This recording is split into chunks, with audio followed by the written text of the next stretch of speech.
आज के इस वीडियो के अंदर हम देखेंगे कि पीएफ का जो पैसा है वो हमें कैसे विड्रॉल करना है। इस वीडियो के अंदर पूरा प्रोसेस आपको लाइव दिखाऊंगा। विद इन 5 मिनट के अंदर आप अपने पीएफ का जो पैसा है घर बैठे ही निकाल सकते हो। सबसे पहले तो हमें अपना जो प्ले स्टोर है वो ओपन करना है। यहाँ पर हमें सर्च करना है उमंग। तो आप सभी के सामने ये जो एप्लीकेशन है आ जाएगी।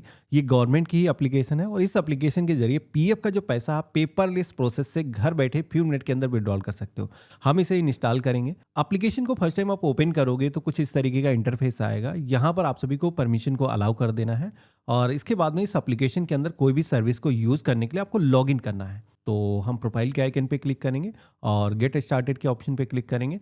यहाँ पर अगर आप पहले से एप्लीकेशन को यूज़ कर रहे हो तो डायरेक्टली आप लॉगिन कर सकते हो, नहीं तो एमपिन आपके पास में नहीं है तो रजिस्टर हियर के ऑप्शन पे क्लिक करना है। और इसके बाद में हमें अपना जो मोबाइल नंबर है, अपना स्टेट यहाँ पर सेलेक्ट करना है।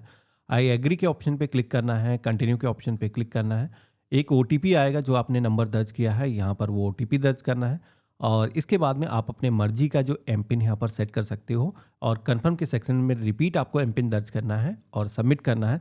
तो इस तरीके से अकाउंट हमारा बन चुका है। हम एप्लीकेशन के अंदर लॉगिन भी हो चुके हैं। अब लॉगिन होने के बाद में पीएफ से रिलेटेड वैसे तो सर्विसेज का यहाँ पर डैशबोर्ड आपको मिल जाएगा, लेकिन यहाँ पर अगर आपको ये ऑप्शन नहीं दिखता क्योंकि बैनर यहाँ पर चेंज होते रहते हैं, तो आपको उसको लाने के लिए सर्विस का यहाँ पर मेनू का आइकन दिखेगा, इस पे आपको क्लिक करना है। अब यहाँ पर सर्विसेज की लिस्ट आ जाएगी जिसमें यहाँ पर सर्च करने का जो ऑप्शन दिया गया है इस पे हमें क्लिक करना है और यहाँ पर हमें सर्च करना है ईपीएफओ। तो हमारे सामने ये ऑप्शन आ जाएगा। अब यहाँ पर आप सभी को आप देखोगे कि ईपीएफओ जैसे हमने चूज किया है तो ministry of labour and employment की जो है सर्विसेज की पूरी लिस्ट आ चुकी है, जहां पर आपको पीएफ अगर विड्रॉल करना है, बैलेंस चेक करना है, उससे रिलेटेड जो भी सर्विसेज की ज़रूरत होती है सारी सर्विसेज इस एप्लीकेशन के अंदर आपको मिल जाती हैं। जैसे कि हमें पीएफ का अपना पैसा विड्रॉल करना है इस एप्लीकेशन के जरिए, तो सबसे पहले तो हमें अपना जो पीएफ का अकाउंट है वो इसके साथ में जोड़ना होगा। उसके लिए करना ये है, एक ऑप्शन यहाँ पर मिलेगा डाउनलोड यूएन। इस ऑप्शन पे क्लिक करोगे तो यहाँ पर आप सभी को यूएन कार्ड को डाउनलोड करने के लिए अपना जो पीएफ का अकाउंट नंबर है दर्ज करना होगा। अब बहुत सारे लोगों के मन में सवाल आएगा, इन केस हमें अपना पीएफ का यूएन नंबर याद नहीं है, हम भूल चुके हैं, तो कैसे पीएफ का यूएन नंबर मिलेगा? तो उसको आप फॉरगेट कर सकते हो। इसी एप्लीकेशन के अंदर गवर्नमेंट ने एक सरल सा ऑप्शन दिया है फेस ऑथेंटिकेशन का, जहां पर ऑलरेडी एक्टिवेटेड यूएन के ऑप्शन पे क्लिक करके आप अपना जो यूएन नंबर है उसको फॉरगेट कर सकते हो। तो यहाँ पर बेसिकली उसमें फेस ऑथेंटिकेशन होगा और आपका जो यूएन नंबर है मिल जाएगा। तो यहाँ पर हमें जैसे कि यूएन नंबर पहले से पता है, दर्ज करेंगे, सबमिट करेंगे, अपनी जो डेट ऑफ बर्थ है कैलेंडर के ऑप्शन पे क्लिक करके ईयर, मंथ और डेट चूज करेंगे और इसके बाद में सबमिट करेंगे। तो यहाँ पर हमारा जो पीएफ का यूएन कार्ड है वो यहाँ पर डाउनलोड हो चुका है। हम इसे डाउनलोड के ऑप्शन पे क्लिक करके सेव करके अपने पास में रख सकते हैं। अब ये करने के बाद में बारी आती है पीएफ का पैसा विड्रॉल करने की। अब पीएफ का पैसा जब भी हम विड्रॉल करते हैं तो उसके लिए कितना पैसा हमारे पास में है ये भी हमें पता होना चाहिए। तो इसके लिए सबसे पहले तो हमें क्लिक करना है व्यू पासबुक के ऑप्शन पे, जहां पर अगर आप क्लिक करोगे तो पीएफ का यूएन नंबर ऑलरेडी आ जाएगा, सबमिट करना है। तो यहाँ पर आप सभी को वो कंपनीज के नाम देखने को मिल जाएंगे जिन कंपनीज के अंदर इससे पहले आपने काम किया है। तो यहाँ पर जिस भी कंपनी के पीएफ के बैलेंस के बारे में आपको जानना है, उसका पैसा आपको विड्रॉल करना है, तो उसके नाम के आगे यहाँ पर क्लिक करना है। अब जैसे ही हमने यहाँ पर नाम के आगे क्लिक किया है तो आप देखोगे कि उस कंपनी की कंप्लीट यहाँ पर डिटेल आ चुकी है, पूरा स्टेटमेंट भी यहाँ पर आ चुका है कि कितना कितना कब पैसा किस महीने यहाँ पर कंट्रीब्यूट हुआ है, जब आपको सैलरी मिली कितना पैसा पीएफ के तौर पे जमा हुआ है वो यहाँ पर देखने को मिल जाएगा। और टोटल पैसा कितना हो चुका है तो यहाँ पर ऊपर ही आपको देखने को मिल जाएगा एम्प्लॉय शेयर। जो पैसा आपका सैलरी से कट हुआ है वो यहाँ पर टोटल दिखेगा। साथ ही में एम्प्लॉयर ने कितना पैसा जमा किया है वो यहाँ पर दिखेगा। पेंशन के तौर पर कितना पैसा कंट्रीब्यूट हुआ है वो अलग दिखेगा। तो ये चीज़ आपको ध्यान रखनी है कि पीएफ का जो पैसा हम निकालते हैं तो पेंशन का पैसा निकालने के लिए अलग फॉर्म भरने की ज़रूरत होती है। तो यहाँ पर क्लियर हो गया।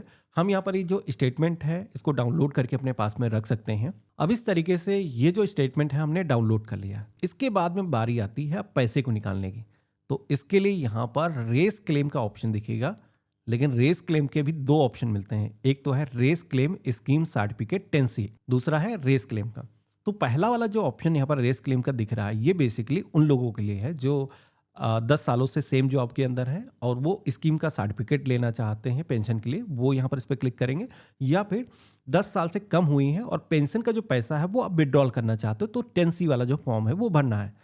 लेकिन पीएफ का जो मेन पैसा है जो हम देख रहे थे स्टेटमेंट में, वो पैसा आपको निकालना है भले ही आप जॉब के अंदर हो वर्तमान के अंदर, या फिर आपने जॉब छोड़ दी है, तो यहाँ पर रेस क्लेम का जो ऑप्शन मिलता है इस पे हमें क्लिक करना है। जैसे हमने क्लिक किया है तो अब आप देखोगे कि हमारे सामने हमारी कुछ बेसिक इंफॉर्मेशन आ चुकी है, जिसमें कि पीएफ का अकाउंट होल्डर का नाम हो गया और साथ ही में केवाईसी की डिटेल, आपका पैन कार्ड, आधार कार्ड इसके साथ में जुड़ा है या नहीं जुड़ा है, आईएफएसओ कोड और बैंक की जो डिटेल है वो यहाँ पर दिखेंगे। तो पीएफ का जो पैसा है जब भी आप विड्रॉल करते हो तो उससे पहले आपकी जो केवाईसी है वो यस होनी चाहिए, जो कि मैंने पहले आपको कार्ड डाउनलोड कराया था उस पर भी मेंशन होता है।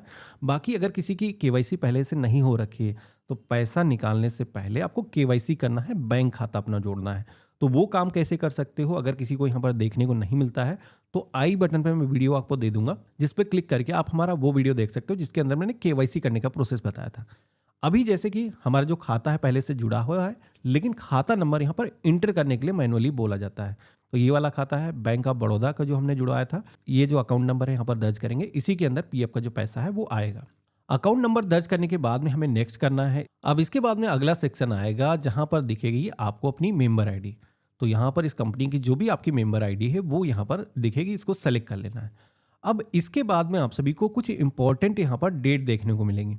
पीएफ का पैसा जब भी हम विड्रॉल करते हैं तो डेट काफ़ी अहम होती हैं, जिसमें कि डेट ऑफ ज्वाइनिंग, इस कंपनी के अंदर कब आपने जॉब के अंदर ज्वाइन किया था उसकी डेट यहाँ पर मेंशन करी गई है। साथ ही में डेट ऑफ एग्जिट, जैसे कि यहाँ पर डेट ऑफ ज्वाइनिंग पेंशन का अकाउंट के अंदर दिखाया गया है, साथ ही में जो पीएफ के अकाउंट के अंदर यहाँ पर डेट मेंशन है। लेकिन अगर आप देखोगे डेट ऑफ एग्जिट यहाँ पर दोनों के अंदर यहाँ पर मेंशन नहीं है। जो DOE करके लिखा है यहाँ पर डेट मेंशन होनी चाहिए। अगर कंपनी आपने छोड़ दी है और उसके बाद में आप पैसा अपना विड्रॉल कर रहे हो तो डेट ऑफ एग्जिट यहाँ पर आनी चाहिए, तभी आप अपना जो फॉर्म है 19 भर सकते हो। लेकिन अगर आप जॉब के अंदर हो, आपने कंपनी के अंदर जॉब नहीं छोड़ी है, पैसा विड्रॉल करना चाहते हो, तो उस कंडीशन के अंदर भी विड्रॉल हो जाता है। उस केस में फॉर्म नंबर 31 आपको भरना होगा। थोड़ा सा कंफ्यूजिंग लग रहा होगा, मैं आपको लाइव दिखाता हूँ। यहाँ पर हम नेक्स्ट की टैब पे क्लिक करेंगे। अब आप सभी के सामने एम्प्लॉय एड्रेस का एक सेक्शन आएगा जहां पर वर्तमान जो भी आपका पता है, हाउस नंबर, बिल्डिंग अपार्टमेंट का जो भी नाम है वो यहाँ पर दर्ज करना है। अपने एरिया का जो पिन कोड है वो आपको यहाँ पर दर्ज करना है और यहाँ पर हमें नेक्स्ट की टैब पे क्लिक करना है। अब इसके बाद में हमारे सामने नेक्स्ट जो स्टेप आएगा जहाँ पर आप देखोगे कि यहाँ पर फॉर्म आपको देखने को मिलेंगे। जैसे कि मैंने आपको डेट ऑफ एग्जिट के टाइम पे बताया था, वहाँ पर डेट मेंशन अगर होगी तो उसके अकॉर्डिंग अलग अलग फॉर्म दिखेंगे, अगर नहीं मेंशन होगी तो आपके केस में हो सकता है कुछ फॉर्म कम दिखें। तो यहाँ पर फॉर्म देखोगे कि जैसे कि फॉर्म नंबर 31 यहाँ पर दिखाया गया है, साथ ही में फॉर्म नंबर 19 और 10C के ऑप्शन यहाँ पर आएंगे। तो इन तीनों फॉर्म के अंदर क्या कंडीशन है, कब कौन सा भरा जाएगा, तो फॉर्म नंबर 31 अगर आप उस कंपनी के अंदर जॉब के अंदर हो या फिर जॉब आपने नहीं छोड़ी है तो उस केस में फॉर्म नंबर 31 आपको भरना होगा। इसके अंदर क्या है कि आपको एडवांस पीएफ का जो पैसा है वो मिल जाता है। लेकिन अगर आपने जॉब छोड़ दी है और आप पीएफ का पूरा अपना पैसा निकालना चाहते हो तो उस केस में क्या है, आपको फॉर्म नंबर 19 भरना होगा।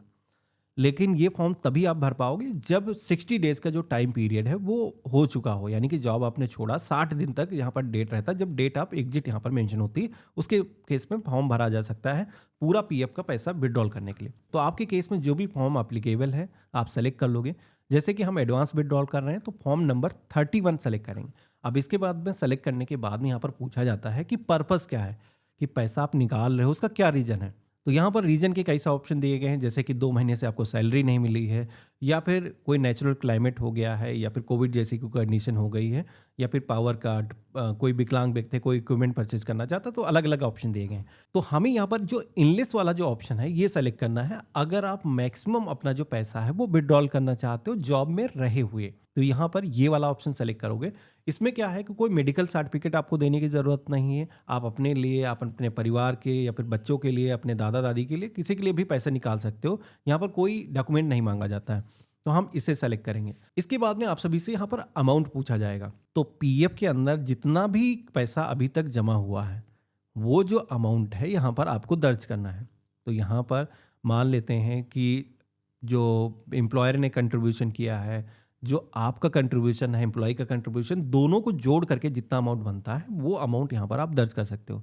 अब यहाँ पर एक चीज़ बता देता हूँ कि कुछ लोगों के केस में ऐसा हो सकता है कि आप लोग पूरा पैसा नहीं विड्रॉल करना चाहते हो, मान लो किसी को 20,000 रुपये की ही ज़रूरत है, आपके खाते में 1 लाख रुपये जमा है, तो पूरा पैसा कोई ज़रूरी नहीं आप विड्रॉल करो, जितने अमाउंट की ज़रूरत है उतना अमाउंट भी आप इंटर कर सकते हो। लेकिन हम चाहते हैं कि पूरा का पूरा पैसा निकाल पाएँ, तो हम वहाँ पर कैलकुलेट करके पूरा जो अमाउंट आ रहा है दर्ज करेंगे। अब यहाँ पर अमाउंट हम दर्ज करेंगे तो जैसे कि मैंने बताया था कि मैक्सिमम अमाउंट निकल जाता है, लेकिन कुछ ना कुछ कंट्रीब्यूशन गवर्नमेंट रोक लेती है 31 फॉर्म जब भरते हो। लेकिन हमें पूरा अमाउंट दर्ज करना है, कुछ अगर माइनस होगा तो वो यहाँ पर आपको दिखेगा कि इतना पैसा गवर्नमेंट ने क्लियर किया है। तो हमने अमाउंट यहाँ पर दर्ज किया है। अब इसके बाद में टर्म एंड कंडीशंस को हमें यहाँ पर एक्सेप्ट करना है और इस फॉर्म को सबमिट करने के लिए गेट आधार ओटीपी की टैब पे क्लिक करना है। तो आप सभी के फ़ोन पर एक वेरिफिकेशन के लिए ओटीपी आएगा, यहाँ पर हम दर्ज करेंगे और सबमिट की टैब पे क्लिक करेंगे। तो अभी आप देखोगे कि पीएफ को विड्रॉल करने का जो प्रोसेस है वो हमारी तरफ से कंप्लीट हो चुका है। क्लेम फॉर्म हमने यहाँ पर सबमिट कर दिया है, पूरी तरीके से पेपरलेस प्रोसेस है, कोई भी डॉक्यूमेंट आपको देने की ज़रूरत नहीं है। यहाँ पर आप सभी को जो एप्लीकेशन का जो रेफरेंस नंबर है वो मिल जाता है। ये जो नंबर है अपने पास में नोट करके आपको रख लेना है। आपका जो पीएफ का क्लेम फॉर्म है वो यहाँ पर सफलतापूर्वक सबमिट हो चुका है।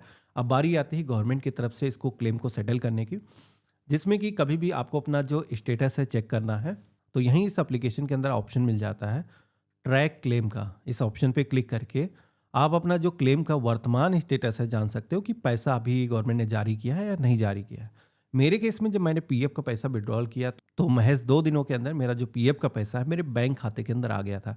लेकिन ऐसा नहीं कि सभी का 2 ही दिन के अंदर आ जाता है, कभी कभार इसमें टाइम भी लग जाता है। अगर वर्किंग डेज नहीं है तो हो सकता है 7 दिन से लेकर के 15 दिन तक का समय लग सकता है। ये मैक्सिमम टाइम है, इसके पहले ही लोगों का पैसा खाते के अंदर आ जाता है। लेकिन अगर आपको डिटेल में देखना है, खुद से लाइव देखना है कि 10C और जो 19 फॉर्म है कैसे भरा जाएगा, तो इसका ऑलरेडी मैंने वीडियो बना रखा है। वीडियो के डिस्क्रिप्शन में दूसरे वीडियो का जो लिंक है आपको मिल जाएगा, उस पर क्लिक करके देख सकते हो। बाकी इस वीडियो के अंदर मैंने सारी पीएफ से रिलेटेड इन्फॉर्मेशन को कवर करने की कोशिश करी है। फिर भी आप सभी के मन में कोई भी सवाल है, जैसे कि आपको केवाईसी करना है या फिर आप सभी को बैंक खाता जोड़ना है, पीएफ का पैसा एक अकाउंट से दूसरे अकाउंट के अंदर ट्रांसफ़र करना है, तो ये काम कैसे किए जाते हैं इसका भी वीडियो बना हुआ है। वीडियो के डिस्क्रिप्शन में हमारे दूसरे जो वीडियो हैं उनके जो लिंक है आपको मिल जाएंगे। बाकी आशा करता हूँ आज का जो वीडियो है आप सभी को काफ़ी पसंद आया होगा। वीडियो पसंद आया तो इसे लाइक करना, चैनल पे नए हो सब्सक्राइब कर लेना। हम मिलते हैं ऐसे ही एक नए वीडियो में, तब तक के लिए गुड बाय, जय हिंद।